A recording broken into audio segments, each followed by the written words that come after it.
Veja no ICL Notícias, segunda edição. A gente sabe que Israel está próximo do seu fim. Alta tensão no Oriente Médio. Irã revida ataques da madrugada e lança centenas de mísseis contra Israel.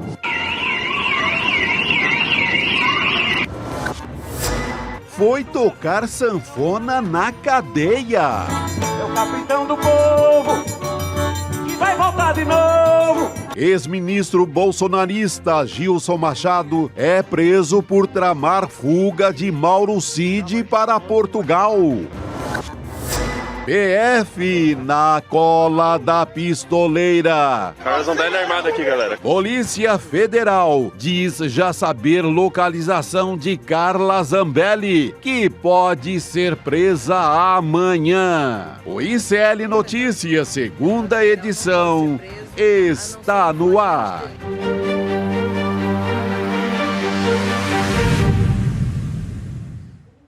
Olá, sextou! Hoje é sexta-feira 13 de junho de 2025. Seja muito bem-vindo, seja bem-vinda ao ICL Notícias, segunda edição, transmitido pelos canais do ICL, pela Pop TV do Rio Grande do Sul, também pelo canal A Voz Trabalhadora e pela web rádio São João, no nosso querido Ceará. Hoje a gente conversa com Juliana Dalpiva sobre a operação que prendeu o ex-ministro Gilson Machado e quase prendeu também Mauro Cid novamente. Depois a gente conversa com a Ju Dalpiva sobre a operação, que prendeu Gilson Machado, que eu acabei de falar. E também a gente vai falar sobre a crise entre Israel e o Irã com o professor de Relações Internacionais, o Leonardo Trevisan. E temos também um papo com a Cris Serra, que vai comentar a situação de Carla Zambelli, que pode estar prestes a ser presa na Itália. É isso mesmo. Vamos ver se vai, né? Chico Sá, boa noite. Boa noite não, boa tarde ainda. Boa tarde ainda, Roberta. Que bom estar aqui contigo nessa sexta. Boa tarde, comunidade. É um reboliço medonho no mundo, né? Eu querendo apenas dançar o meu São João em paz e ver o que o mundo apronta. O que fazer? Vamos nessa. Não vai dar, Chico, vai ter que esperar, porque olha, que sexta 13, viu? Caramba. Típica, né? Vamos começar falando sobre a Polícia Federal, que prendeu o ex-ministro Gilson Machado na manhã de hoje, o ex-ministro do Turismo. Ele foi detido no Recife, suspeito de ajudar Mauro Cid a conseguir um passaporte português. E aí, segundo a PF, Gilson usou seu trânsito internacional para facilitar um pouco o processo e tentava deixar o Brasil enquanto era investigado pelo golpe. Inclusive, desde o início do mês, a família inteira de Mauro Cid deixou o Brasil e se encontram atualmente nos Estados Unidos. E seria um dos elementos aí que motivaram a operação de hoje, que é um desdobramento do inquérito sobre a tentativa de golpe. Cid também foi alvo de busca e apreensão nesta mesma operação de hoje e logo em seguida prestou um depoimento de 3 horas na Polícia Federal. Hoje, mais cedo, diante de várias idas e vindas de informações, diversos veículos afirmaram que Cid tinha sido preso. De fato, houve um pedido de prisão, mas que foi revogado logo em seguida. Ou seja, Cid não chegou a receber uma ordem de prisão. E essa informação foi dada em primeira mão pela Juliana Dalpiva, aqui no ICL Notícias. Por isso, agora vamos conversar com a Ju, para contar para a gente um pouquinho sobre essa manhã tumultuada, informações desencontradas. Mas, Ju, você cravou, hein? Boa tarde. Boa tarde, Robs. Boa tarde, Chico. Boa tarde para a nossa comunidade. Importante a gente sempre trazer informação precisa, correta. É para isso que a gente trabalha aqui no ICL. Pois é. Muito bem, né? Naquele alvoroço da manhã, as TVs ali dando a prisão, a lintarja, a prisão do Cid, e eu esperando a Juliana confirmar, botar o carro dela no mundo para entender a história. E foi isso que aconteceu. Nada de prisão do Cid, sobrou apenas para o ex-ministro do Turismo, que tem realmente um trânsito incrível no consulado português no Recife. Confirmei agora há pouco com amigos da área também, lá no nosso Pernambuco. E, assim, tudo leva a crer que estava sendo montada, né, Ju, uma tremenda É uma operação muito bem feita, né? Eu achei estranho essa coincidência com essa matéria que a Veja traz também, tentando desmerecer integralmente a delação do Cid. Sim, é uma semana com muitos elementos que dá para a gente acreditar que havia uma operação para tirar o Cid do país. Não, Ju? Chico, eu acho que a sua leitura procede em vários aspectos. Para quem não acompanhou a nossa primeira edição, então hoje a Polícia Federal cumpriu alguns mandados, né? Um contra o ex-ministro Gilson Machado e outro, esse de prisão, também, acho que se não me engano, busca e apreensão contra o Gilson e contra o Cid de busca e apreensão. Originalmente também tinha um mandado de prisão contra o Cid, que não chegou a ser cumprido, em função dele ter prestado algum tipo de esclarecimento, acho que provavelmente via advogados, para o ministro Alexandre de Moraes já de madrugada. Então, o que eu soube, essa confusão que se deu de manhã, tem a ver com o fato de que os mandados saíram no início da noite, no início da madrugada. A Polícia Federal já se preparou, porque o Gilson estava em Pernambuco, o Cid em Brasília, então, assim, tem que armar uma operação, não é sair correndo, né? Então, tem uma organização. A Polícia Federal se preparou para fazer a operação, cumprir o mandado sigilosamente, discretamente, e isso tudo muito em função dessa história do Cid tentar um passaporte português. Ainda não era sobre a matéria da Veja. Obviamente, a Polícia Federal tomou conhecimento disso ontem, mas o mandado em si, ele está relacionado tanto ao fato desse passaporte português, do Cid, porque o Cid tem uma cidadania, ele só não tinha o passaporte, e aí tem essa movimentação do Gilson desde fevereiro, segundo a Polícia Federal, para tentar ajudar a sair esse passaporte. O Gilson nega, diz que foi só pedir para o pai dele, mas isso motivou a prisão do Gilson e a do Cid, com esse medo da fuga, porque ao que se soma a isso, Chico? A família do Cid quase que inteira foi para os Estados Unidos. A mulher, uma das filhas já estava lá, a outra embarcou hoje. Os pais já estavam. O Cid tem um irmão que mora nos Estados Unidos. Agora, no depoimento, ele alegou que foi em função de uma festa de aniversário de uma sobrinha.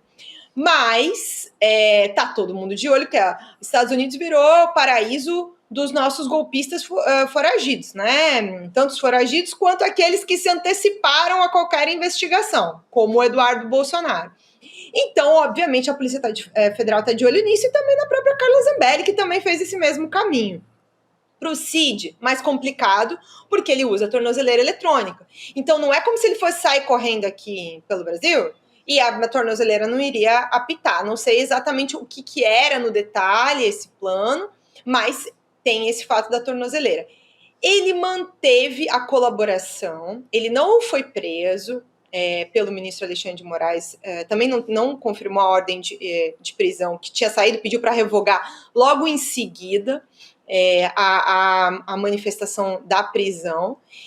E aí, assim, eu tenho a impressão, Chico, que antes da gente saber das prisões de manhã, eu estava fazendo um comentário que era assim: a acusação está olhando para todo esse processo com calma, com cautela. Então, tem um julgamento para vir ainda. O Cid não foi julgado, nem o Bolsonaro, nem os demais. A colaboração premiada do Cid importa para alguns aspectos que são corroborados por outros depoimentos e documentos. Agora, já falei aqui 1000 vezes e vou repetir. O Cid mente e mente sobre não saber com quem ele desabafou os áudios que vazaram na Veja. E também está mentindo agora com relação a essa história que veio do Celso Vilardi no depoimento essa semana, desse perfil que está no nome da mulher dele e onde ele conversava com pessoas próximas ao Bolsonaro e que motivaram as perguntas do Celso Vilardi, e que são essas mensagens que saíram na Veja. Ao Cid só resta negar e cabe à Polícia Federal apurar. A Polícia Federal vai apurar essas mensagens junto com essa situação desse passaporte. Então, tá todo mundo de olho muito grande para cima de cada detalhe dos passos do Cid. Se ele tinha qualquer expectativa de fugir, e se a família dele, ele apresentou, parece, tá, na Polícia Federal hoje, as passagens de volta da família. Vamos ver se eles realmente vão voltar, né? Eu aqui tenho minhas dúvidas, porque para sair lá para os Estados Unidos para fazer o discurso de perseguido, que não sei o quê, é um pulo, né? Então, tem passagem de volta, vamos ver se essa família do Cid vai voltar. Pois é, vamos ficar de olho. Eu queria relembrar aqui quais são os benefícios da delação de Mauro Cid para a gente entender o que está em jogo aqui. Olha, tem o perdão judicial ou pena privativa de liberdade não superior a 2 anos, restituição de bens e valores que pertencem a ele e foram apreendidos, tem extensão dos benefícios para o seu pai, esposa e filha maior de idade, no que for compatível ao caso deles. E atuação da Polícia Federal para garantir a segurança de Cid e seus familiares. Agora, Chico Sá, você também escreveu na sua coluna no iclnoticias.com.br sobre o ex-ministro do Turismo, né, do Gilson Machado, também conhecido como o Sanfoneiro. Conta pra gente um pouquinho da sua coluna. Na coluna eu peguei mais o aspecto do que bateu na memória em relação a esse personagem, né, que é muito a história. Ele me lembra muito a história das lives durante a pandemia, em que ele aparecia ali praticamente zombando da população, zombando das vítimas. Não era um momento para fazer festa com sanfona. Não. Festa com sanfona é agora no São João. Então, aproveitei um pouco dessa memória macabra do que representa essa figura e escrevi ali como o grande personagem, ou o grande canalha da semana. É uma coluna que tenta lidar ainda com o humor mesmo diante desse desastre, Robson. Em alguns momentos a gente tem que rir, né? Para aguentar tem que rir. Lives ali realmente é muito difícil. Agora, Ju, muitos benefícios estão em jogo, né? Enfim, fora o fato de Cid ser chamado pelos colegas das Forças Armadas de coronel delator, né? Famoso X9. Pelo que eu entendi, quando me explicaram essa questão dos benefícios, cabe ao ministro Alexandre de Moraes até o perdão judicial, não quer dizer que vai ter perdão. A minha avaliação é de que esse acordo está mantido, e foi mantido hoje ainda, depois disso tudo, para manter o Cid atento até o fim desse julgamento. Rescindir o acordo agora é precipitar uns 3 ou 4 meses desse comportamento que é imprevisível, né? Cada hora é uma história. Cada hora é uma manobra ali para tentar explicar por que ele virou colaborador. A gente já sabe, ele virou colaborador depois que o pai dele foi alvo de busca e apreensão no inquérito da Joyce e foi flagrado naquela foto lá, atrás de uma escultura e tal. Então, quando chegou no pai dele, a água bateu aqui, muito no pescoço, quase chegou na boca, entendeu? Então, ali começa um movimento concreto da família do Cid em busca de um advogado, ele troca de advogado e começa a ser defendido pelo César Bittencourt e, se eu não me engano, a operação é 11 de agosto de 23, a colaboração do Cid, né, o depoimento, o primeiro é 28 de agosto, ou seja, coisa de uma semana e pouco depois, pouco mais de 10 dias, ele começa a fazer essa colaboração. Ele tentou ali recuar em proteger a família, mas ele nunca teve confortável, ele não está arrependido de nada, né, gente, ele fez isso por puro desespero, e para proteger a família, a tentativa de, sei lá, não tomar tantos anos de cadeia. Eu acho, por tudo que estou vendo, que há uma irritação muito grande com esse comportamento do Cid. Não é de hoje. A própria Polícia Federal, em novembro, já apresentou um relatório para o ministro Alexandre de Moraes, que foi chancelado pela PGR, pela rescisão dos benefícios, ou seja, para não estender mais benefício nenhum ao Cid, simplesmente ficar com as provas, com os depoimentos, mas não dar mais nenhum dos benefícios aí que você estava mostrando, Robson. Então, assim, eu particularmente acho que quando chegar o momento do julgamento, eu não consigo acreditar que o Alexandre de Moraes está olhando para tudo isso e não está anotando no caderninho dele lá, entendeu? Eu tenho essa impressão de que lá na frente, quando julgarem o mérito do caso, as acusações, a conversa vai ser outra. Pois é. Agora, Chico, a impressão que eu tenho é que o Mauro Cid está cercado por todos os lados, assim, não tem uma porta favorável para o Mauro Cid nesse julgamento. Nenhuma, eu não vejo nenhuma. Você vê alguma? Ele está acossado ali, ele está com todos os representantes do bolsonarismo, incluindo os militares, no cangote dele, né? O tempo inteiro, até o próprio sanfoneiro, de alguma forma. É estranho também tentar o passaporte para outro. Essa viagem para Portugal seria forçada quando se trata desse tipo de personagem. É para pensar também que poderia ser jogar ele fora do Brasil de uma maneira também não muito amigável. Há essa possibilidade. Se não era uma operação para precisamos você fora daqui. Então a família já nos Estados Unidos, é muita coincidência que justamente essa semana não esteja mais nenhum familiar do Mauro Cid no Brasil. Essa capa da Veja tentando destruir a delação. Então são muitos elementos, mas é um personagem que vive sob pressão total. Mas foi muito vacilante no depoimento dele, né? Muito, acho que intimidado pela presença ali de todo mundo, dos generais, dos ex-amigos, faz um depoimento ali, cumpre o que estava na delação, mas de maneira muito educada com os réus, muito cuidadoso, muito zeloso com os réus. Aí se tem notícia de uma possível ida com operação para pegar passaporte no Recife, aí fica, imagina a desconfiança de todo mundo agora em relação a ele, inclusive do próprio Alexandre. Mas eu queria perguntar, Ju, diante disso tudo, você acha que uma anulação, vamos partir para a coisa mais radical possível, uma anulação dessa delação, o que causaria nessa história toda, Ju? Seria um desastre ou a Polícia Federal já tem tudo, a PGR já ofereceu tudo para uma condenação de todo mundo, como a gente prevê? Chico, não existe a possibilidade de anular a delação. O que pode cair são os benefícios. Isso é o que prevê, né, a própria lei da colaboração. Então, assim, o colaborador, ele tem que manter sigilo da colaboração. Ele é obrigado a falar a verdade sobre todos os crimes que ele souber. Não é nem só sobre os da investigação. Se ele tem conhecimento sobre algum crime que ele participou, que ele soube, ele precisa comunicar. Então, ele foi preso na história do cartão de vacinação, e aí depois tinha a história da Joyce e do golpe. Ele era obrigado a falar tudo, ele não pode esconder nada. E ele precisa manter esse sigilo enquanto sigilo. Agora a delação não está mais sob sigilo.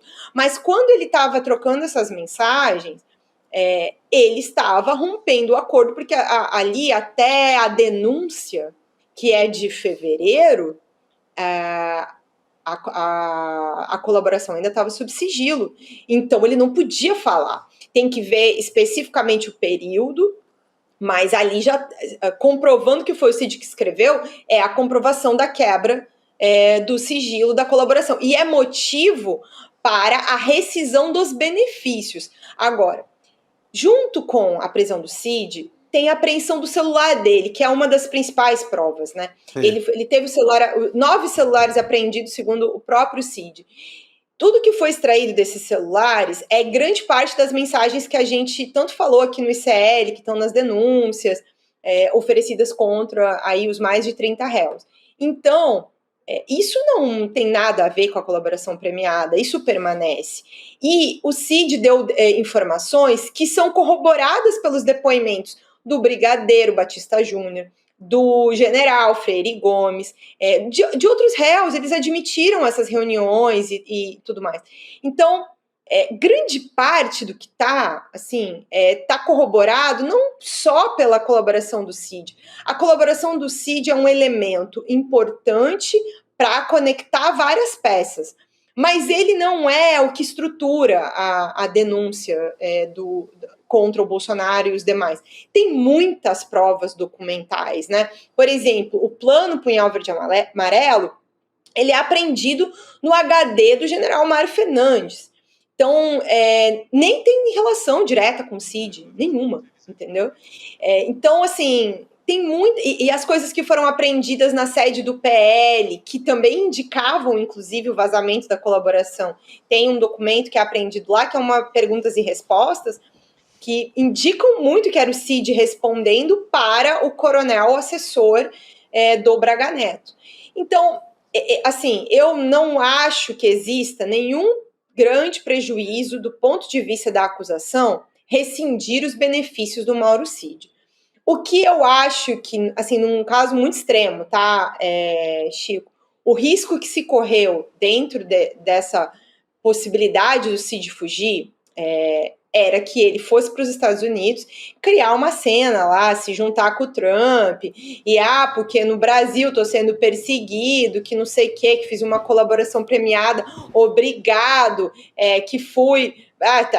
Se bobear, ia dizer até que foi torturado para falar o que falou, entendeu? Então, essa tentativa de descredibilização de fora para dentro, eu acho que se correu esse perigo. E eu me pergunto se a família do Cid não vai acabar querendo fazer isso. Vamos supor que a família do Cid decida ficar nos Estados Unidos. Não volte. Porque a mulher do Cid estava encrencada na história das mensagens da fraude do cartão de vacinação. O pai está no inquérito das joias. Eu acho que tudo isso vai pesar para eles. Se vão voltar, se não vão voltar. Não teve denúncia da PGR ainda sobre a questão das joias.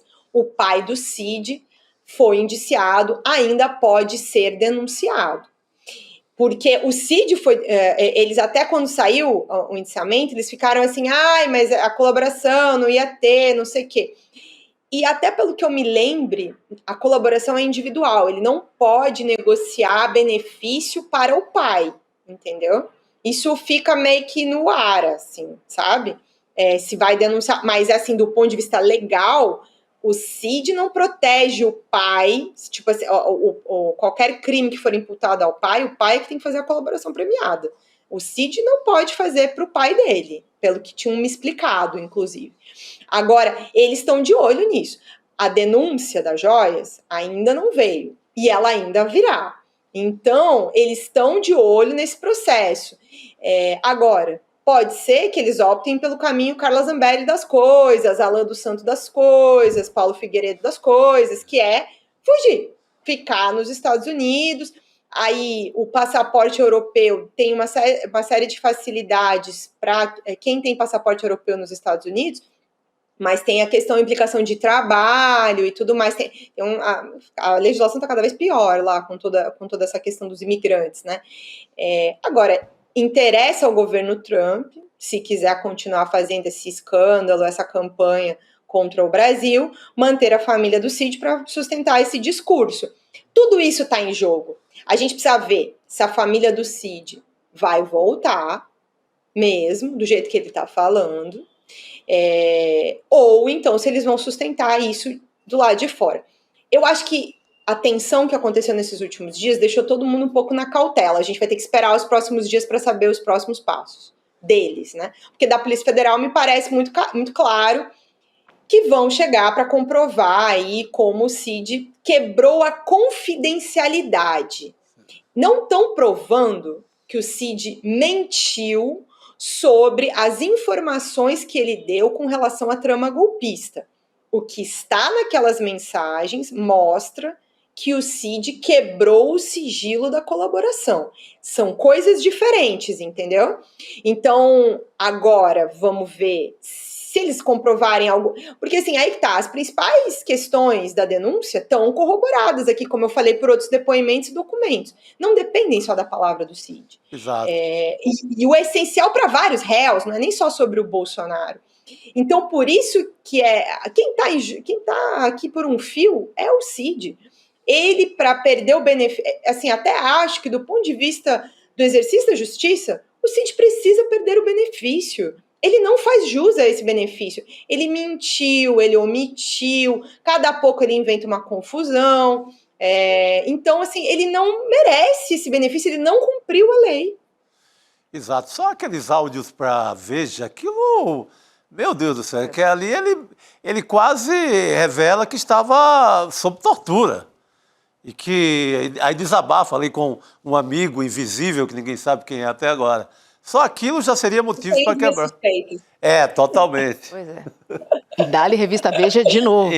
Porque tem sido, o endereço para tentar minar, para tentar defender o Bolsonaro. É quase um advogado de defesa, de alguma forma, né? Pois é. Acho que não é muito difícil de imaginar se na terça-feira o Celso Villardi estava fazendo essas perguntas, dizendo que existia um perfil assim, assim, assado, Gabriela não sei das quantas, que dizia XYZ, e ele ficou ali todo nervoso para responder, e aí misteriosamente essas mensagens aparecem na revista Veja, a gente sabe muito bem de onde vieram essas mensagens, não é nenhuma novidade, mas talvez eu leio tudo isso de outra maneira. O Cid tem que ser responsabilizado pela quebra de confidencialidade do acordo. A justiça precisa valer para todos, inclusive para o delator. Se o delator não cumpriu a lei, ele tem mais é que perder o benefício mesmo, sabe? E acho que nesse sentido, a questão é que o Celso Villardi vai precisar apresentar ali agora, formalmente, e aí é que tá, né? Ele vai ter que identificar com quem que era essa conversa, aí é que entra o problema. Com quem é que o Cid estava conversando durante esse tempo todo? Que ele não lembra, né? Que ele disse que não lembra, né, Ju? Obviamente um deles. Obviamente um dos bolsonaristas. Sim. Dos mais próximos, do núcleo central ali. Exatamente. Fica muito... dá a entender isso, né? Que ele não entregou, né? Falou que não lembra. É isso aí. Juliana Dalpiva, parabéns novamente, viu? Pela notícia de hoje. E um bom final de semana para você, viu? Beijo. Boa noite. Tomara que a Polícia Federal deixe a gente ter um final de semana, né, pessoal? Eu estou achando que citando o negócio de Carla Zambelli, aí estou um pouco preocupada. Eu pretendo ter o meu final de semana. E deixa aqui um convite, vou estar na Bienal do Rio amanhã à tarde. Quem quiser aparecer no stand da Editora Matrix, das 2 às 4. E depois num papo com a Miriam Leitão, no stand do Prêmio Jabuti, às 5 horas da tarde. Opa, todo mundo lá. E Ju, novamente parabéns, viu? Você cravou a revogação da prisão de Mauro Cid. Um beijo, sou sua fã. Boa noite. Beijo, queridos. Beijo, Ju. Boa noite. Quem chega mais agora é Rodrigo Viana. Oi, Rodrigo. Opa, o homem das causas urgentes. Vamos falar dessa sexta-feira. Ele não é Santo Expedito, mas é das causas urgentes. Deus. Olha, causas urgentes. O Santo Expedito não é dos endividados, não, né? O Santo Expedito não é dos endividados? Não. A endividada eu acho que é Santa Rita de Cássia, se eu não me engano. Bom, depois a gente pesquisa. Dessa parte endividada eu conheço. É da tua área. Santo do Serasa eu conheço todos. Vamos falar dessa sexta-feira 13, Rodrigo, porque teve uma retaliação aí do Irã, né, contra a ofensiva israelense. Começou no início da tarde de hoje, mais de 150 mísseis ali, uma loucura, né? A gente vendo tudo ao vivo. Eu estava acompanhando as imagens. Eu estava de olho aqui na conversa de vocês com a Juliana Dalpiva, né, os desdobramentos desse caso do Mauro Cid, e com outro olho aqui no noticiário internacional. Estas imagens na tela são imagens do ataque do Irã contra as principais cidades israelenses, Tel Aviv e Jerusalém. Retaliação porque Israel atacou por 2 dias seguidos as instalações nucleares, matou 3 lideranças iranianas e vários cientistas iranianos. E está acontecendo nesse momento, Roberta, uma reunião do Conselho de Segurança da ONU, em que já falaram representantes de vários países aqui. Eu estava tentando recuperar a fala de alguns desses representantes para a gente poder trazer. É importante a gente saber, por exemplo, a posição da China. Israel fala nesse momento, mas eu queria trazer a China. A China falava enquanto a gente estava no ICL urgente. A China diz que está preocupada com os acontecimentos e que condena os atos de Israel, que, segundo a China, violam a soberania e a segurança do Irã. Portanto, a China se posicionando de maneira mais clara ao lado do Irã. O Paquistão condenou a agressão ilegítima e injustificada de Israel. O Reino Unido se disse preocupado com os ataques de Israel e diz que a prioridade é evitar que aumente a tensão no Oriente Médio. Os Estados Unidos, como esperado, se colocaram do lado do Estado de Israel e disseram, os Estados Unidos, não se pode permitir que esse regime perigoso se dote de armas nucleares. É a posição dos Estados Unidos, Curiosamente, e o regime perigoso de Israel pode ter armas nucleares? Que é um regime perigosíssimo. Os Estados Unidos... Né? Pois é, os Estados Unidos dizem... É um direito adquirido pelo Império, né? Eu não sei se está no Velho Testamento isso, que Israel tem direito a ter as armas nucleares. Porque os Estados Unidos dizem, não, o Irã é um regime muito perigoso para ter armas nucleares. E Israel, porque Israel tem várias... Não, mas parte daquele velho ponto que os Estados Unidos são civilizados... E podem ter né? e podem acabar com o mundo. O Irã não é do mundo civilizado. Não é, só que... É aquela velha história do orientalismo, né? Você vê tudo do Oriente dessa forma. É um modo de olhar que é assim. Complicado, né? Deixa eu chamar o professor de Relações Internacionais, o Leonardo Trevisan, para ajudar a gente a entender melhor essa história. Oi, Trevisan, boa noite para você. Ainda na noite de ontem, o líder supremo do Irã, o Ali Khamenei, ele se pronunciou depois do início da ofensiva contra Israel e disse que o Irã precisa dar uma resposta firme ao regime sionista. Vou ler o post do Khamenei, já passo para você. Ele diz o seguinte: hoje precisamos dar uma resposta firme à identidade sionista maligna, desprezível e terrorista. Se Deus quiser, responderemos com força e não teremos misericórdia para com eles. Trevisan, vou passar a bola para você, já te perguntando, você acha que isso pode escalar? E pegando carona aqui com o Rodrigo, inclusive com a participação de Rússia e China do lado do Irã? Boa noite. O risco... Bom, primeiro, boa tarde Roberta, boa tarde Rodrigo, boa tarde Chico, né? Boa tarde a todos que nos escutam. É possível escalar assim, né? A escalada é bem real. Agora, a escalada mais temida não é a militar, viu? A escalada mais temida é a econômica. Se, do ponto de vista militar, né, a resposta iraniana ela está muito contida, porque a gente precisa entender, né, que Israel, como diziam vocês, né, ela, de alguma forma, esse ataque de hoje é um ataque complementar, né? O ataque real, o ataque mais eficiente, ocorreu em outubro passado. Se vocês repararem, né, Israel atacou em todas essas frentes, ela atacou em várias cidades, né? Ela atacou em Tabriz, ela atacou em Shiraz, ela atacou em Khorramabad, ela atacou em Fordov, e é claro, Teherã, e atacou principalmente o complexo nuclear de Natanz, né? E fez todos os restantes, não perdeu um único avião, não perdeu um único caça. Não aconteceu nada com os atacantes. Os céus do Irã são de Israel. Por quê? Né? Se a gente não olhar para esse dado, a gente não entende como é que as coisas estão acontecendo. Né? Em outubro do ano passado, Israel fez um ataque surpresa, aproveitando um momento de tensão, e eliminou as 4 grandes bases de mísseis que o Irã tinha de origem soviética, de origem russa, cuja função era exatamente proteger os céus de Teherã. A função está anulada. Israel há uma sequência nesse processo. É um plano de eliminação da força iraniana que está na sua 2ª ou 3ª fase. O ponto mais essencial disso é a absoluta eficiência, não há outra palavra, da inteligência militar israelense na penetração no Irã. Ela está conseguindo, você não mata, está acertado pelo menos 6, mas o Associated Press fala em mais de 10 cientistas iranianos que estavam em prédios diferentes, né? Nós ainda não sabemos a quantidade de civis que foram mortos nesses ataques para matar um cientista.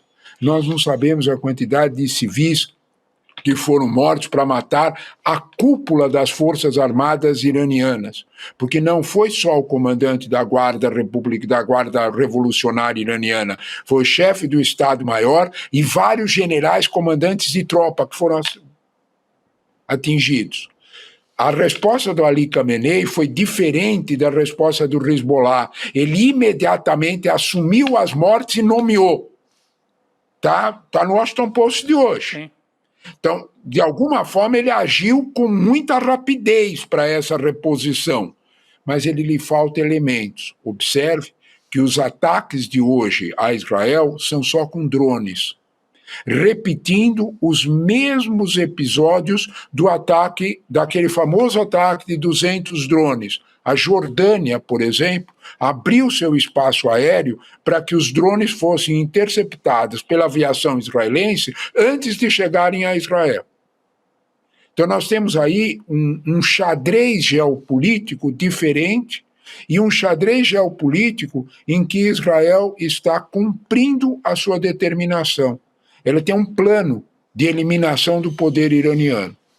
Esse plano, talvez, é difícil dizer, tenha outros matizes, tenha outros cordões que levem a situações, inclusive com países árabes moderados, sunitas, em relação ao Chile. Mas o que mais explica esse segundo ataque, que é um ataque, entre aspas, né, Roberto, que desobedece os Estados Unidos, isso é notório, que não queriam esse ataque agora fazem essa ceninha de tudo, mas o Trump não queria. Talvez a gente precisasse perguntar por que o Trump não queria, e a resposta é aquilo que eu estava começando a falar, né? Se o Irã quiser realmente pôr fogo, né, na situação, ele apenas e tão somente fecha o Estreito de Hormuz. E isso é fácil para a Marinha iraniana fechar.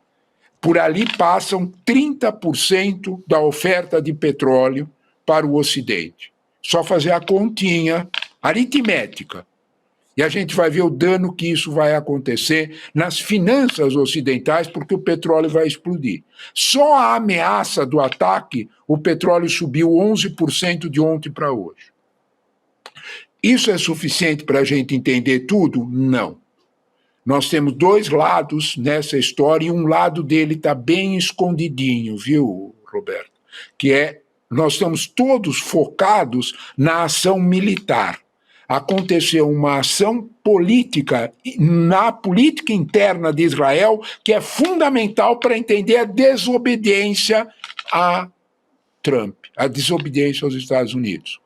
A gente precisa olhar que no Knesset, o parlamento israelense, 3 dias atrás, houve uma surpreendente votação de uma moção de censura contra Netanyahu, que foi barrada por 61 votos contra, exato, tem 120, 61. Olha só. 61 votos contra, um sinal fundamental. Né? Porque os que queriam a moção só deu 53. Ué, cadê os outros 7? Os outros 7, na verdade, são do partido Shas, que estão dando um recado a Netanyahu. Qual era a briga? Qual era o motivo da briga? Os seminaristas dos ultra-ortodoxos teriam que cumprir o serviço militar. Eles não aceitam isso. A Suprema Corte israelense mandou que fizesse, 85% da população israelense quer isso, porque todo mundo serve o exército, uma tragédia real em Israel. Por que aqueles não servem? Sem contar uma malandragem, viu? Vamos ficar quietinho, o Chico falou lá da Serasa, tem Serasa lá também. Nos últimos 3 anos, multiplicou-se o número de jovens que aderiram a esses seminários. Por que será, hein? Para não Ora, servir que o dúvida. exército. Professor Trevisan... Para não servir o exército. Exatamente. Professor, eu queria só sugerir, o senhor falou do Estreito de Hormuz, que é por onde passa o petróleo, 30% do Sim. petróleo do mundo. A gente tem um mapa aqui, Roberta, se a gente pudesse adiantar e colocar o mapa na tela, o mapa da guerra Israel-Irã.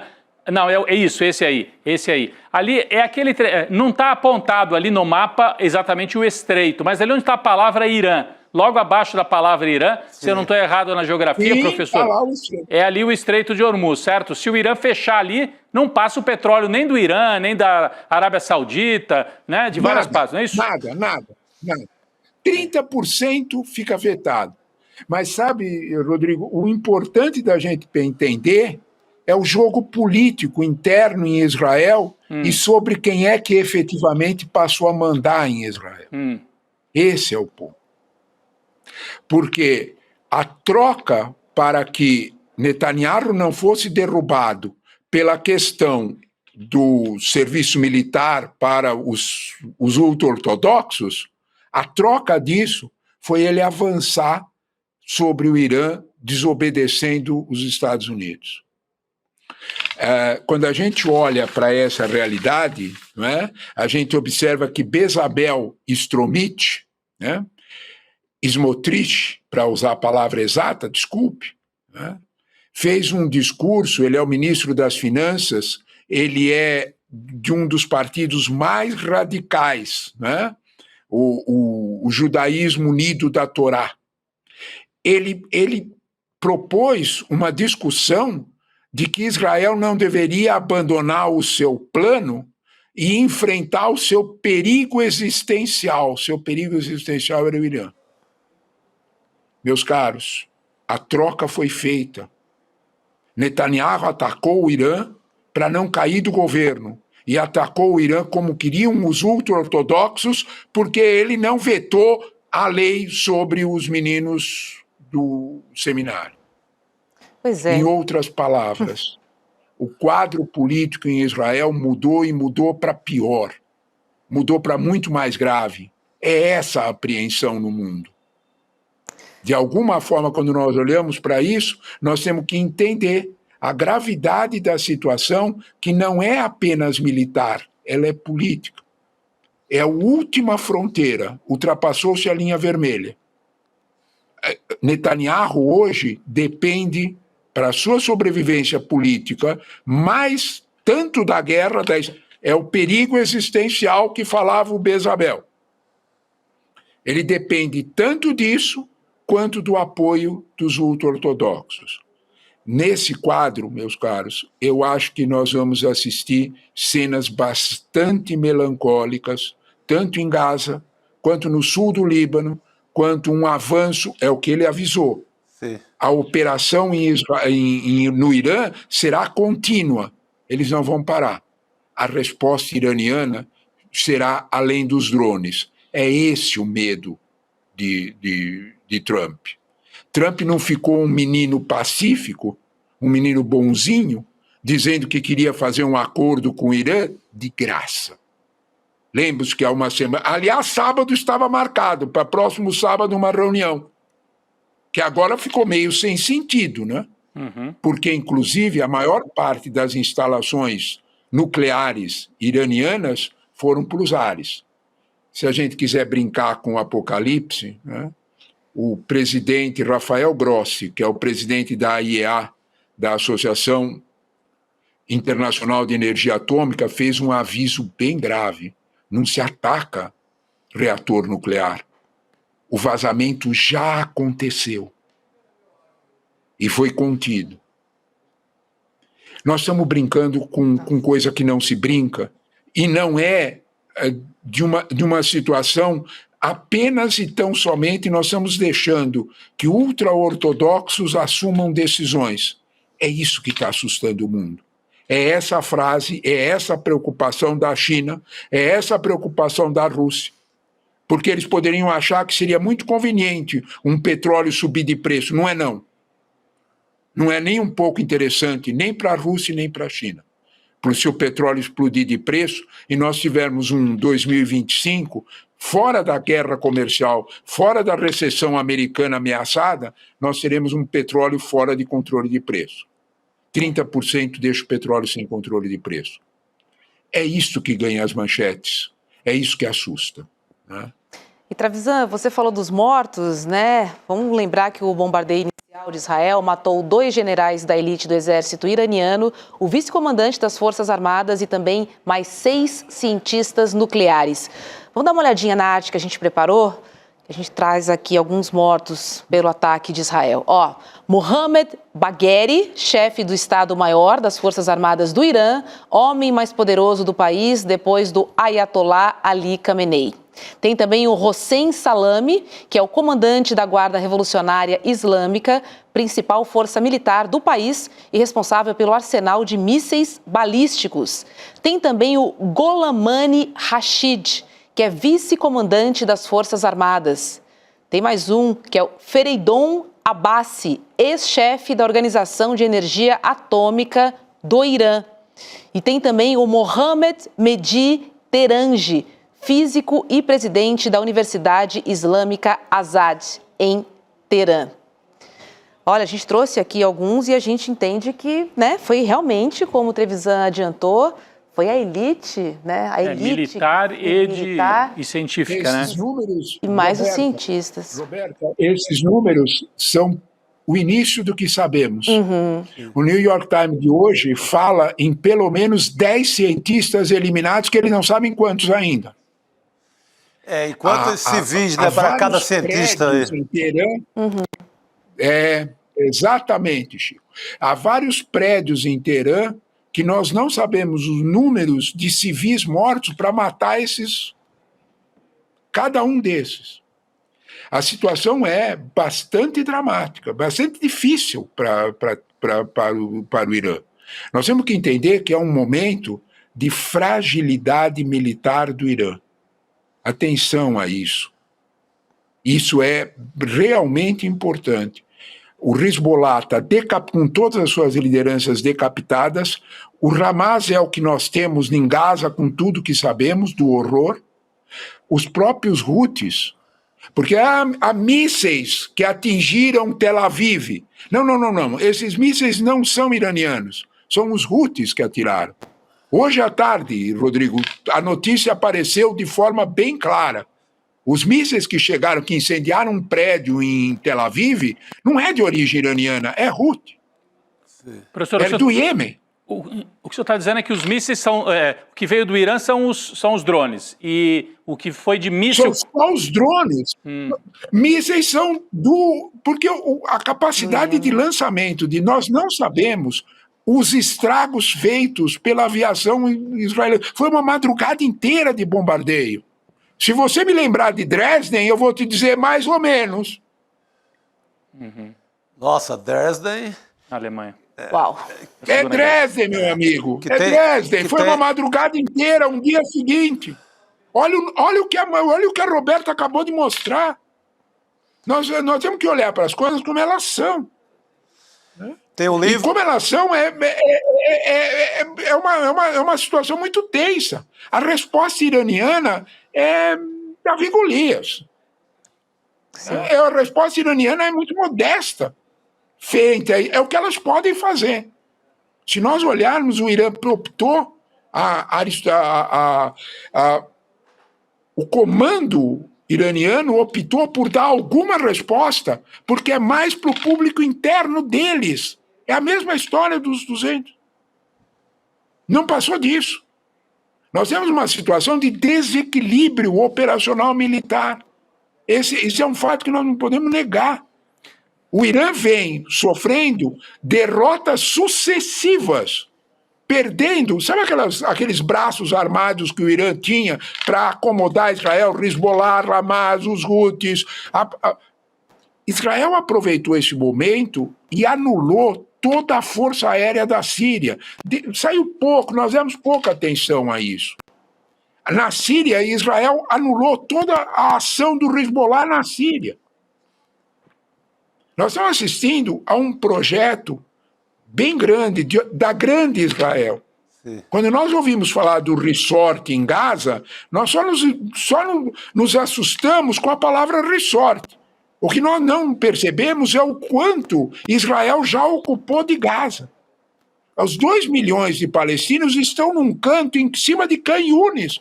Eles estão encostados no Mediterrâneo. Nós estamos enfrentando a um projeto. É preciso ter clareza disso. Os americanos sabem disso. O motivo... Agora, o problema é a reação no restante do mundo árabe. Os americanos não tiraram os seus diplomatas de Bagdá de graça. Eles tiraram os seus diplomatas de Bagdá porque não sabem qual será a resposta dos xiitas no Iraque. Isso pode incendiar o Oriente Médio inteiro, porque tem xiita em várias regiões, com guerras civis muito fortes.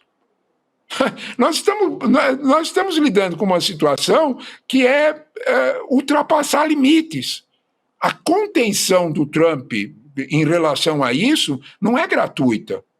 A contenção da China, que você lembrou, Rodrigo, não é gratuita. A China olha para aquilo ali e percebe claramente os riscos geopolíticos e de desestabilização de uma região que é central no mundo. Sim. Esse quadro, não adianta nós falarmos de guerra atômica, isso é brincadeira. Né? O Irã não tem capacidade alguma de fazer uma... Como é que ele vai mandar uma bomba atômica que ele ainda não tinha? Né? E a gente já sabe, quem tem armamento nuclear é Israel. Professor, só para concluir aqui, a gente já sabe se o programa nuclear iraniano, Israel alega que se não atacasse agora, o Irã concluiria, né, conseguiria equipar mísseis. A bomba atômica, sim. Os ataques de ontem fizeram retroceder muito, então, o programa nuclear? Ou quanto a isso a gente não tem ainda um balanço? É muito difícil. É muito difícil a gente dizer o quanto foi a eficiência. Nós temos sinais. O mais grave deles, Rodrigo, é o sinal da IEA, o sinal do Rafael Gross, que é um denunciador constante do programa nuclear iraniano. Perceba-se bem a situação, é um argentino, um ítalo-argentino, que é bem crítico ao programa, porque ele diz que o Irã não aceita a transparência, não comunica o que realmente está fazendo. Né? Havia uma série de denúncias da IEA de que o Irã estava chegando perto, é um problema técnico, o Irã estava chegando perto de 60% de enriquecimento de urânio, o que lhe permitiria fazer 10 bombas atômicas se ele ultrapassasse a medida. Ótimo, tá bom, é isso, a IEA estava dizendo isso. O ataque israelense, a denúncia da IEA de que ocorreu um vazamento atômico em Natanz que foi contido, isso é gravíssimo. Gravíssimo, A frase do Rafael Gross é claríssimo. Não se ataca reator nuclear, você não sabe o que você está fazendo. Uhum. Né? Então, esse quadro é um quadro que leva a gente à tua resposta. É inseguro a gente dizer o quanto destruiu. Veja o que a Roberta mostrou, o teu gráfico é fundamental. Decapitou várias lideranças. A elite, se decapitou várias, se teve espaço militar para fazer isso, imagine você quando os caças israelenses, eles atacaram o Irã com F-35, que é o avião mais moderno que os Estados Unidos têm, que entregou a Israel. A capacidade operacional dessa arma de guerra é infinita, é muito alta. Então, e o Irã não tinha nenhuma capacidade de se defender porque tinha sido anulado. O que aconteceu é que a Rússia entregou ao Irã o famoso S-400 e o S-300, que são estruturas de mísseis que equilibram o jogo. Eles caçam F-15, F-16 e até os F-35. Foi isso que Israel destruiu. E o Irã ficou sem possibilidade. A madrugada inteira o céu iraniano não houve notícia alguma dele. Esse desequilíbrio chama a atenção. Perfeito. Entende? E ele é muito grave, ele é realmente muito grave. É realmente muito assustador tudo isso que a gente está vivendo, presenciando ao vivo. Assim, chega a ser inacreditável mesmo. Isso, é ao vivo, é ao vivo. E principalmente, Roberta, a troca do comando político em Israel. Cuidado com isso. Isso é efetivamente muito sério. Não nos esqueçamos que Netanyahu é tudo que a gente conhece, mas ele é do Likud. Tem coisa muito mais radicalizada do que Netanyahu em Israel. E esse processo é, de fato, uma situação grave. Existe uma outra Israel que está se rebelando, uma outra Israel mais moderna, uma outra Israel que tem até uma visão de 2 estados para... A eleição é em outubro do ano que vem. Até outubro do ano que vem, o quadro pode mudar. Não esqueça que as vitórias militares de Israel fizeram subir a votação de Netanyahu e não cair. Portanto... É isso. É isso. Professor Leonardo Trevisan, eu sei que o senhor tem aula agora às 6h30 da tarde, eu estou preocupadíssima. Eu tenho aula aqui, agora viu? daqui a pouquinho, mas a conversa com vocês é bem Muito boa, boa. viu? Acabou de dar outra aula aqui. Não consegue Obrigado. falar dessas coisas, não. Como sempre, uma baita aula. Não se consegue falar dessas coisas por aí, vai. Vamos dizer de outro jeito.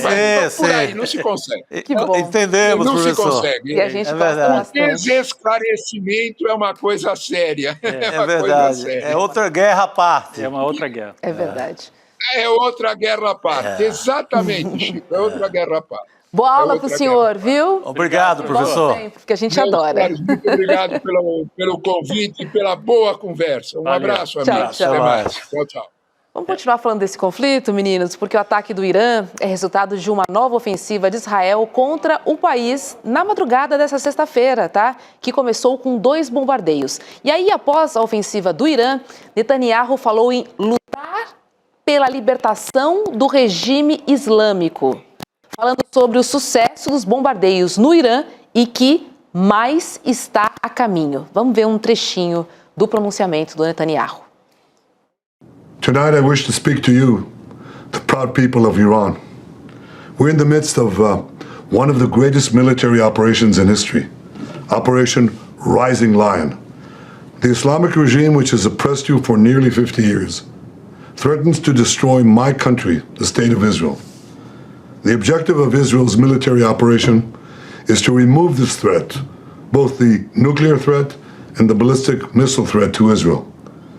And as we achieve our objectives, we're also clearing the path for you to achieve your objective, which is freedom. In the past 24 hours, we've taken out top military commanders, senior nuclear scientists, the Islamic regime's most significant enrichment facility, and a large portion of its ballistic missile arsenal. More is on the way. The regime doesn't know what hit them. They don't know what will hit them. É impressionante, né? A gente vê figuras como Netanyahu nessa tranquilidade, nessa naturalidade, falando, né? Mas assim, ele tá sobre ataques. Né? Ele tá mandando o recado de que não foi um ataque pontual, de que É. mais vem por aí, de que e há um projeto, né? Vocês lembram que quando começou o conflito que se transformou num genocídio em Gaza, Netanyahu disse: nós vamos redesenhar o mapa do Oriente Médio. Vamos expandir e não tem conversa. A Grande Israel. Então, desde o início do conflito em Gaza, que virou um genocídio, ele massacrou Gaza, ele derrotou o Hezbollah no sul do Líbano, caiu o regime sírio do Assad, e o projeto de Israel não é simplesmente enfraquecer o projeto nuclear do Irã, é eliminar, se possível, o regime dos ayatollahs. É acabar com o regime dos ayatollahs, gerar uma disputa interna e substituir esse governo iraniano por alguma outra coisa. Desde 1979 que os ayatollahs estão no poder. Então aí seria realmente redesenhar o mapa do Oriente Médio. Acontece que falta combinar, como disse o professor, com os xiitas de toda a região, né, Chico? E Irã tem essa capacidade de gerar muitos danos econômicos para o mundo inteiro também, né? Mas quando ele fala em relação ao Irã, ele se dirige ao povo iraniano, o Netanyahu, e falando que a bronca é com o regime islâmico, não tem nada a ver com o povo iraniano, que são amigos desde Ciro o Grande. Israel e Irã são amigos desde o Ciro o Grande na história. Então, é essa história de eliminar o regime. Há um projeto, porque ontem eu assisti alguns canais de notícia que estão aqui do Brasil totalmente alinhados com Israel e eles estavam repercutindo esta ideia, como se fosse uma coisa boa. Está em curso uma troca de regime no Irã. Quase como um fato consumado. Vai cair o regime dos ayatollahs, eles vão ser enfraquecidos, vão ser substituídos. E aí Israel deixa ele ter o seu principal adversário no Oriente Médio, que é o Irã, né? Os outros países não têm como fazer frente. E aí Israel pode expandir ainda mais as suas fronteiras, acabar de anexar Gaza, acabar com a Cisjordânia, expulsar os palestinos que estão lá e expandir ainda mais os seus territórios, né? Consolidar o domínio sobre as colinas de Golã, sobre aquele território ali na Síria também que está ocupado por Israel. Então, é um momento dramático, mas vamos ver também as consequências econômicas, como é que Estados Unidos e China reagem. O Trump é uma sinuca miserável, né? Exatamente. Porque anuncia-se uma recessão. Ele disse que evitaria gastos com guerra. Ele tem mais uma guerra gigante na mão. A economia vai Como é que pro ele vai buraco. segurar a onda lá em Los Angeles? Como é que vai segurar a onda com o povo que ele prometeu o reino, a glória, não tendo nada, tendo menos do que o Biden, menos que a economia do Biden? E é impressionante isso. Ontem a mensagem do Marco Rubio, logo que Israel faz o primeiro ataque, esse ataque não é um ataque dos Estados Unidos. Deram apoio para Israel, porque estrategicamente sempre dão, mas esse não é um ataque promovido pelos Estados Unidos. Que o Irã não tente nos atingir, porque não é um ataque nosso. Então, deixaram claro, e eu vi ontem na CNN lá dos Estados Unidos, por incrível que pareça, a CNN dos Estados Unidos é um pouquinho mais crítica do que a CNN Brasil, que é mais alinhada ainda com Israel, mas a CNN dos Estados Unidos dizendo, olha, é sintomático que o governo dos Estados Unidos deu um recado assim, esse não é um ataque totalmente endossado, porque geralmente eles endossam tudo de Israel, por causa disso, porque é uma sinuca para a economia mundial. O professor Trevisan acho que foi muito feliz aqui na explicação, né, Roberta? Mostrando que o Irã não tem capacidade militar de resistir a Israel, mas pode causar danos se fechar aquele estreito e impedir o petróleo de circular pelo mundo, né? É só adicionar um comentário também, que é importante também para Israel gerar, né, todo esse conflito, porque não dá para olhar para dentro de casa, principalmente Netanyahu, né? Ele foi muito criticado, principalmente porque, né, sofreu ali os ataques do Hamas. Então, assim, é importante também gerar esse caos, esse conflito, fazendo com que o país olhe para fora. O inimigo e não externo. Resolva as questões internas ali que são importantes. Exato, Roberto. E Gaza dividia Israel. O assunto Gaza não é 100% fechado, o país não é 100% fechado com Netanyahu. O genocídio divide o povo de Israel. E ele foi cobrado, né? E o ataque ao Irã, não. Não divide. O ataque ao Irã, ele une todo mundo. Porque uma coisa é atacar a população palestina em Gaza, que uma parte vê como um ataque desproporcional. Uma parte do povo israelense vê como um ataque desproporcional, está massacrando crianças, etc. Agora, atacar o Irã é atacar um inimigo que pode produzir bomba atômica. Então, ele junta todo mundo de novo. Ele une o país no momento que estava ameaçado de cair, como explicou o Trevisan aqui, com uma moção de censura, inclusive, que ele conseguiu evitar por um pouquinho. Muito, muito bem lembrado, Roberto. Deixa eu trazer um recado aqui, porque dia após dia aqui no ICL a gente dá notícias sobre como o extremismo está se articulando cada vez com mais força, né? A gente está falando de guerras, a gente está falando de conflitos, falamos dos Estados Unidos aqui todos os dias nos nossos jornais. Gente, a extrema-direita tem um plano em curso para derrotar a democracia. Mas nós temos aí uma única chance de sobrevivência, viu? E quem vai nos contar qual é essa única saída possível é o nosso professor João César de Castro Rocha, nosso colega aqui do ICL Notícias, que desvendou as ferramentas da extrema-direita para ganhar popularidade e se manter no poder. O interessante é que agora ele preparou uma aula para compartilhar com a gente todo esse conhecimento. Vai ser no dia 15 de junho, que é um domingo, às 8 horas da noite. É uma aula aberta e online com o professor João César de Castro Rocha, como eu comentei, e ela se chama A Semente do Caos e terá a mediação de Eduardo Moreira. Então não fique de fora, garanta a sua vaga agora mesmo acessando icln2.com.br. Lembrando que conhecimento e ação coletiva são as nossas melhores ferramentas. Reforçando, é no dia 15 de junho, um domingo, às 8 horas da noite, mais uma aula imperdível com o nosso professor. Um domingo, também conhecido como este domingo. Próximo domingo, depois de amanhã, 8 da noite, é a Semente do Caos, Roberta. Depois de amanhã, né? Porque hoje é sexta-feira 13, tá com uma cara Meu de Deus do céu! Em todos os sentidos. Vamos chamar nossa outra colega querida aqui do ICL, Cris Serra. Oi, Cris, boa noite para você. Vamos falar aqui sobre Israel também, né? Porque chegou aqui no Brasil o ativista, o Tiago Ávila. Boa noite para você. Boa noite, Roberta, Chico, Rodrigo, todo mundo que está aqui com a gente. Boa noite. É isso, ele desembarcou por volta das 5h30 da manhã, aqui em São Paulo, depois de ter sido preso pelas forças israelenses enquanto navegava em águas internacionais com ajuda humanitária para Gaza. Ávila ficou detido numa solitária por pelo menos 2 dias e fez também greve de fome. Tiago foi recebido no aeroporto por manifestantes pró-Palestina, disse que o regime israelense está perto do fim e comparou a situação de Israel com a da África do Sul durante o Apartheid. Vamos ver. Quando o Apartheid na África do Sul venceu a mesma coisa, a gente sabia que ele estava próximo do fim. Quando foi evidente para o mundo quanto ele era odioso, o quanto era impossível, porque regime nenhum resiste se para manter-se de pé ele precisa assassinar crianças de fome ou bombardear hospitais. Então a gente sabe que Israel está próximo do seu fim, no sentido de que esse regime racista e supremacista precisa acabar, para que todos os povos daquela região possam viver com dignidade, inclusive seu próprio povo, que é vítima de uma terrível e cruel ditadura. Olha, Cris, é admirável, né, um posicionamento individual, mas a força mesmo, a gente sabe, vem da luta coletiva, que está devendo, né, bastante.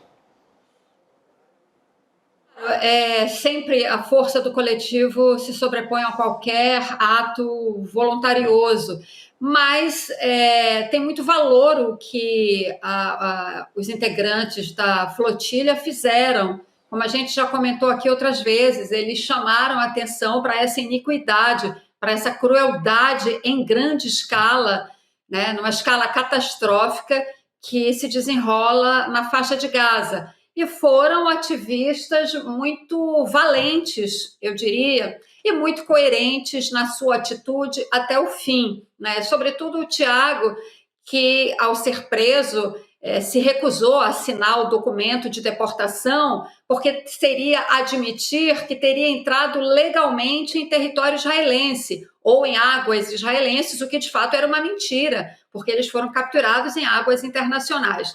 Então ele foi coerente, corajoso até o fim. E que bom que ele está de volta já ao Brasil, porque de fato a guerra no Oriente Médio agora toma uma proporção numa escala inimaginável. Não se trata mais de uma guerra de Israel contra a Palestina, contra os territórios palestinos, mas agora com esses ataques ao Irã, é uma coisa, nós estamos falando de outra coisa, né? A gente está falando de uma guerra que pretende reconfigurar o Oriente Médio, enfim.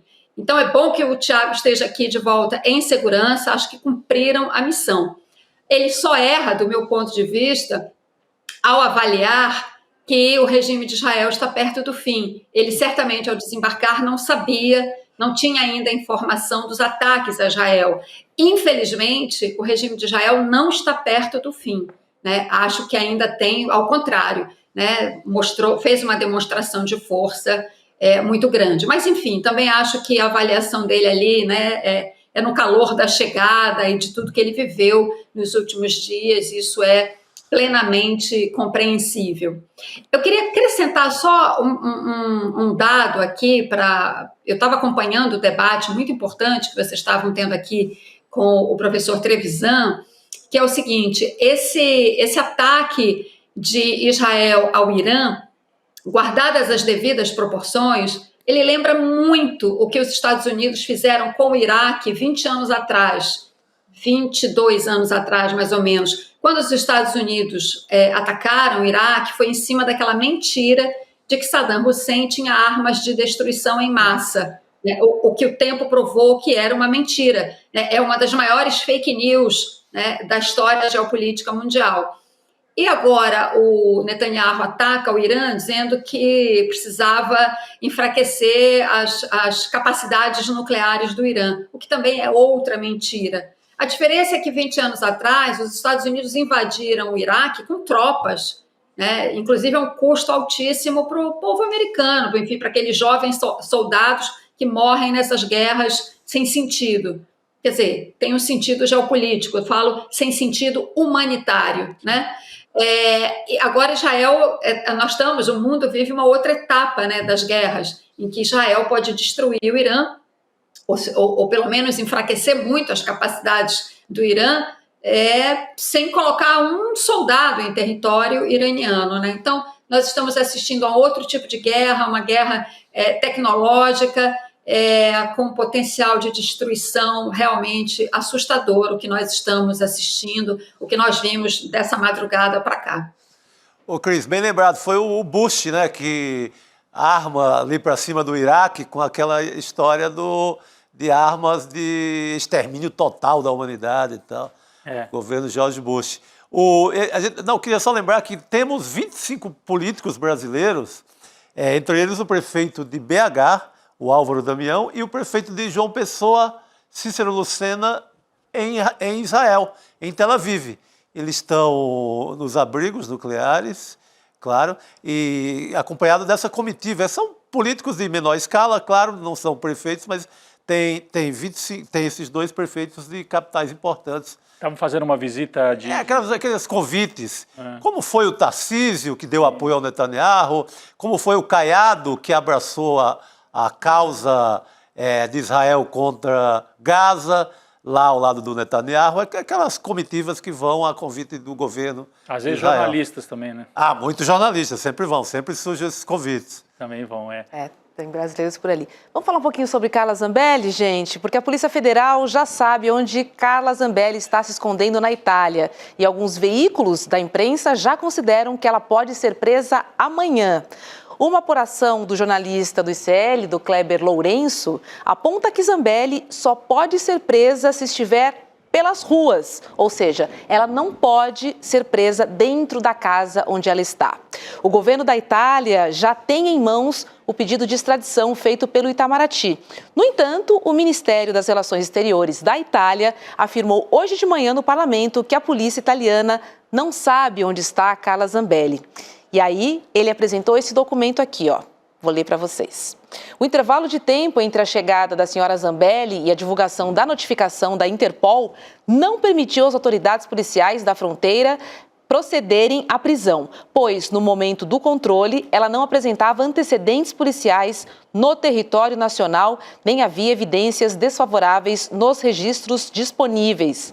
As investigações policiais realizadas até agora e que continuam em curso não permitiram, até o momento, localizar a senhora Carla Zambelli. Só que, no entanto, o jornalista Otávio Guedes, da Globo News, afirmou que a Polícia Federal Brasileira já descobriu o paradeiro de Zambelli e informou as autoridades italianas. Temos aí um desencontro de informações. Não, é isso. Né? Quer dizer, eles vão lá no parlamento, os italianos, e dizem, não sabemos onde ela está. Quando ela chegou, ela não estava na lista da Interpol, isso é verdade. Quando ela passou pela fronteira da Itália, ela não estava ainda na lista. 5 horas depois, ela entrou na lista. E aí a polícia italiana diz que não sabe, não tem o paradeiro. A Polícia Federal Brasileira está dizendo, nós sabemos e já contamos agora para a polícia italiana. Aí tem uma terceira informação que foi apurada pelo Kleber Lourenço aqui da nossa equipe, de que, mesmo sabendo o paradeiro, a polícia italiana, pelas regras lá da... não pode chutar a porta não e pode entrar. Pegar. Ela está na lista da Interpol, mas não tem um mandado específico para que ela seja arrestada dentro de casa, seja presa. Essa é a apuração que ele tem. Vamos aguardar as próximas horas, porque tem colegas apostando que, com essa troca de informações entre PF brasileira e polícia italiana, ela pode ser localizada sim, já teria sido, inclusive, e nas próximas horas poderia ser presa. Resta saber, será que precisa de um mandado específico para daí poder buscá-la dentro de casa? Ou vai ter que esperar a hora que ela for comprar uma pizza? Tomar um sorvete, Tomar um sorvete. A informação é que ela está no Vêneto, na região na região de Veneza, né? Vêneto ali, próximo. Some a isso vontade política também para prender Zambelli na Itália, né, Cris? É um governo de extrema-direita na Itália também, né? O embaixador, creio que foi o embaixador brasileiro na Itália, deu uma entrevista para a Globo News e ele pareceu muito seguro de que sim, de que ela será presa e que não vai demorar, que é uma questão de tempo. Ele disse isso, que ela não pode ser presa dentro de casa e nem se ela estiver hospedada num hotel, ela não pode ser presa. Mas a partir do momento que a polícia italiana tiver a informação do paradeiro dela, é só fazer aquela velha e boa campana e no momento que ela vacilar, sair, botar, enfim, o pé fora de casa, aí eles podem prendê-la.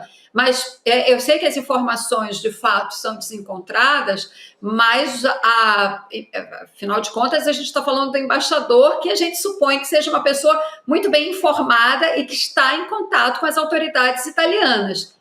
E ele me pareceu bastante seguro de que é apenas uma questão de tempo, que não há nenhum problema entre as polícias, não há falta de coordenação, os governos estão em contato e que precisava dessa informação, saber onde ela está, a partir do momento que se sabe. O único cuidado, novamente, segundo o que ele falou, o único cuidado não, a única restrição é que ela não poderia ser presa no local onde ela está hospedada, segundo a lei italiana, que pode ser uma casa, pode ser um hotel. Fora isso, ela pode sim ser presa e aí mandada de volta para o Brasil, que é o que a gente espera, é o que deve ser feito, né? Pois é. Aguardaremos ansiosamente esta informação no final de semana. Agora, Chico, vamos lembrar que ontem, né, a Câmara dos Deputados informou que atendeu à determinação do ministro Alexandre de Moraes, do STF, e bloqueou o salário dela. O que é uma atitude rara, né? Exato. Porque você pega mesmo o caso surpreendente, digamos, o né? caso do Eduardo Bolsonaro, ele passou meses gastando Demorou, né? verba de gabinete. Ele Mais estava de licenciado. R$130 mil por mês. Ele estava lá se alimentando, indo para Disney, passeando com verba de gabinete. Nesse caso, pelo menos, foram mais rápidos e já cortaram essa parte de salários, benefícios, etc. Espero, né? Pois é. Outra notícia que chega, Cris, é que o governo da Itália informou que os 3 filhos do ex-presidente Jair Bolsonaro conseguiram cidadania italiana. Flávio e Eduardo conseguiram a cidadania em 2023 e Carlos obteve em 2024.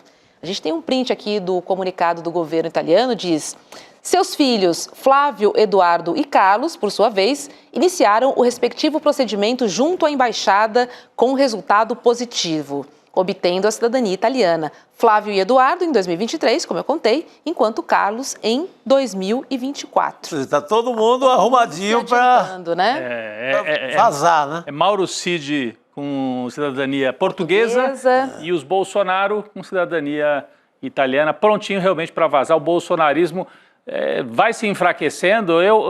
E a gente ontem ainda, Cris, só para completar, tem a ver um pouco com esse assunto que a gente estava falando, ainda repercutindo muito mal nas redes sociais bolsonaristas a maneira como o Jair se portou perante o Alexandre de Moraes, né? Então, aquilo de fazer brincadeira, eu vi várias postagens, de gente dizendo, pô, ele nos traiu, a gente ficou lá na porta dos quartéis, ele chamou todo mundo de maluco e tal. Não só chamou de maluco, como está preparadinho, deixou os filhos preparados, um já se mandou. Se precisar, os outros 2 se mandam para a Itália também, Roberto, é isso que nós temos pela frente. Agora, isso quer dizer que o bolsonarismo se esfarelou totalmente? Não, mas ele sofreu mais um golpe com esse depoimento aí perante o Xandão, viu? Pegou mal. Rodrigo, como você falou, o bolsonarismo ainda não murchou completamente, mas isso esvazia muito o bolsonarismo, essas atitudes covardes, né, bravateiras. Aí a gente, esse contraste do Jair Bolsonaro quando estava no poder e agora, diante do processo no STF, né, o comportamento dele sentado no banco dos réus, de fato, é um contraste, né, muito... Ele deixa muito à mostra quem é, na verdade, Jair Bolsonaro, né? Bravateiro, valentão, né? E agora, diante dos juízes, um cordeirinho. Agora, você sabe que o contraste maior sobre quem é Jair Bolsonaro, o contraste maior que eu acho que deve ser feito é a atitude do Bolsonaro diante da justiça, da acusação feita a ele, e a atitude do Lula quando enfrentou o Sérgio Moro. Estou falando isso porque, casualmente, passou num desses feeds aí de rede social. Agora, ontem eu estava assistindo a cena do Lula quando vai prestar depoimento para o Sérgio Moro. Ou seja, como a pessoa que não tem o que esconder, né, que não se furta a responder a acusações, por mais falsas que sejam, né? Ele, quando foi decretada a prisão dele, se apresentou, foi preso, enfim, enfrentou o cárcere, né, por quase 2 anos, enfim. E naquele momento especificamente, como ele enfrenta o Sérgio Moro, e o Sérgio Moro tenta se contrapor, e ele fala, o presidente Lula, não, hoje é meu dia de falar, eu vim aqui para falar. E ele fala em cima do Moro, e o Moro fica quieto. E não tem outra saída ali a não ser deixar o Lula falar. O contraste entre esta cena e a cena de Bolsonaro, né, se rebaixando ali, né, assim, amedrontado diante do Alexandre de Moraes, Não há nada mais ilustrativo da diferença, né, entre o caráter dessas duas pessoas. Então, Bolsonaro e família, eles são isso aí, né, querendo todos agora, ele e seus comparsas, né, porque o Mauro Cid é delator, mas também não é flor que se cheire, é outra figura também complicada, para dizer o mínimo. Todos aí procurando, né, um lugar para se esconder, para viver fora do Brasil, né, porque sabem que aqui as coisas vão ficar muito difíceis para eles. Mas é isso, eles são esse tipo de gente. Pois é, pegou mal, ficou feio, viu, Cris? Ficou bastante complicado. Essa fragilidade que ele demonstrou não era o que os apoiadores esperavam, com certeza, né? Aquele homem viril, né, nos palanques, falando, canalha, não seguirei, a ditadura da toga, e de repente pediu até desculpas, né, pelas palavras, enfim, chamou o Xandão para ser o seu vice e chamou, né, os seus apoiadores de malucos, que eu acho que foi assim. Não, uma figura que se sustenta em cima da coisa da testosterona, do imbrochável, ele é todo lastreado nessa coisa aí da macheza. De repente se apresenta lá como um gatinho siamês, carente. Com a voz fraca, né? A vozinha fraca, todo... viu aqui, quase pedindo perdão, pô. Ficou feio. Pega mal. Cris, vamos falar um pouquinho sobre a exploração do petróleo na Foz do Amazonas, porque o Ministério Público Federal pediu a suspensão do leilão de 172 blocos de petróleo e gás. O leilão está marcado para terça-feira que vem e inclui 47 blocos da Foz do Amazonas. O MPF argumenta que ainda falta o cumprimento de medidas previstas na legislação socioambiental para exploração na margem equatorial. Cris Serra é uma novela, né? Que todo dia tem um novo capítulo sobre essa exploração. E não tem como ser diferente, Roberta. É um assunto que, de fato, é controverso, né? Todo mundo sabe que eu sou contra a exploração de petróleo, na Foz do Amazonas em especial, mas não apenas lá, né? De uma maneira geral, é preciso se caminhar muito rapidamente para outra forma de geração de energia. Claro que há um período ainda de transição, né, mas essa transição tem que ser rápida, né, e não contar com a abertura de novas fronteiras de exploração de petróleo. Ou seja, tem que acabar com esse negócio de furar poço de petróleo.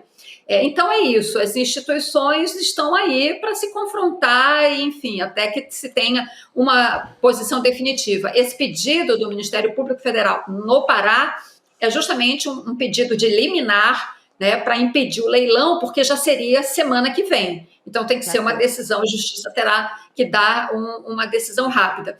Agora, é muito importante a argumentação do Ministério Público Federal com relação a esse assunto, né? Claro, é uma peça extensa, mas o cerne da questão o Ministério Público Federal argumenta uma coisa importante, a falta de estudos, de fato, principalmente a falta de estudos que mostrem, que façam uma avaliação de uma eventual abertura dessa fronteira exploratória, da quantidade de poços que seriam perfurados e a produção de petróleo que seria feita, qual é o impacto disso no clima, né, diante dessa questão urgente e evidente do aquecimento global, né?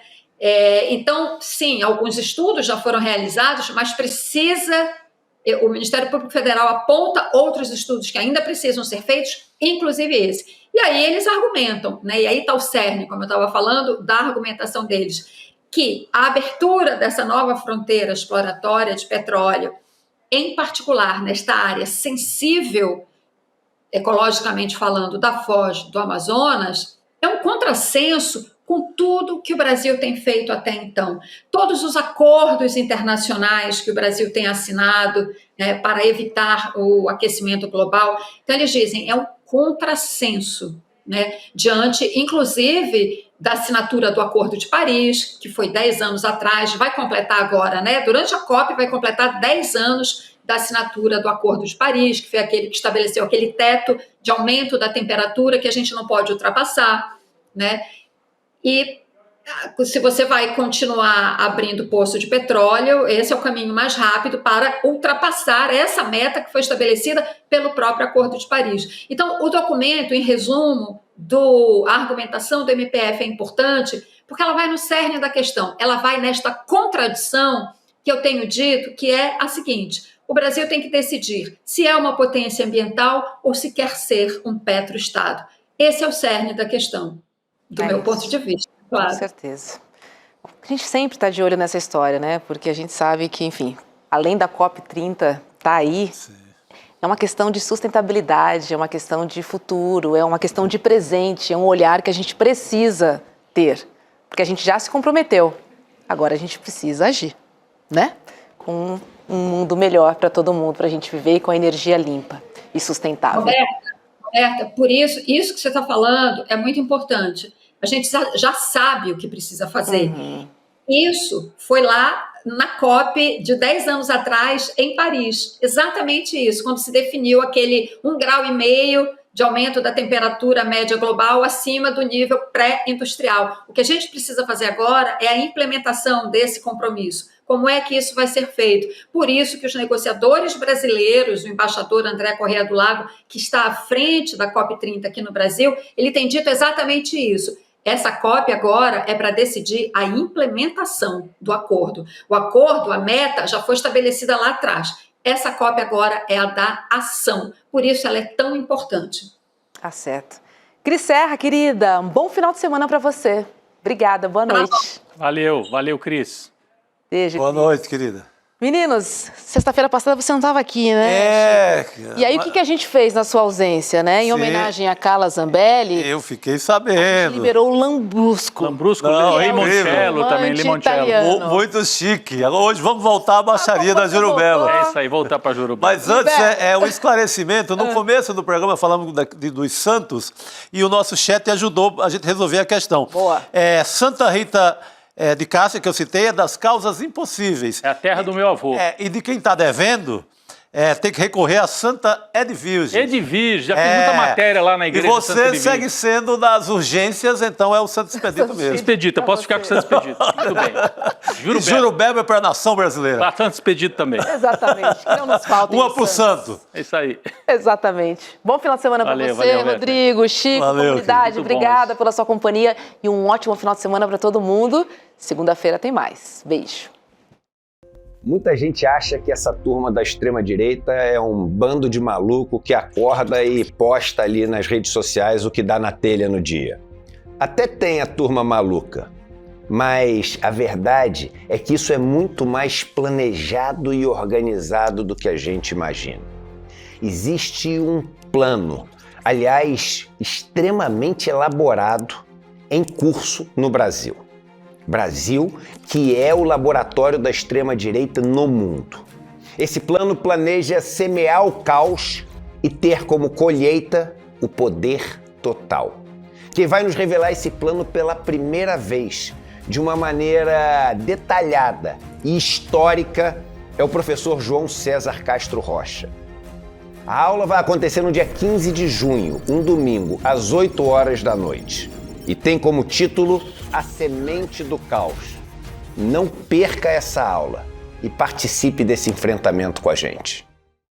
Você tem um canal, rádio ou TV? Chegou a hora de levar ao seu público o jornalismo que faz história. Democracia! No ICL, você tem acesso exclusivo a Chico Pinheiro. Esses caras fardados sempre estiveram tumultuando a vida democrática neste país. Leandro Demore. Aqui foi tudo tomado pela água. Heloísa Vilela. Porque a mesquita é aqui dentro do campo de refugiados. Juliana Dalpiva em campo. O conjunto probatório é muito forte. Apurando tudo de perto, feito por quem entende. São histórias que mudaram o Brasil e você pode levá-las ao seu público. Seja nosso parceiro. Use nossa programação gratuitamente e fortaleça seu conteúdo com credibilidade. Acesse icl.com.br/parceria. Juntos, levamos a verdade mais longe.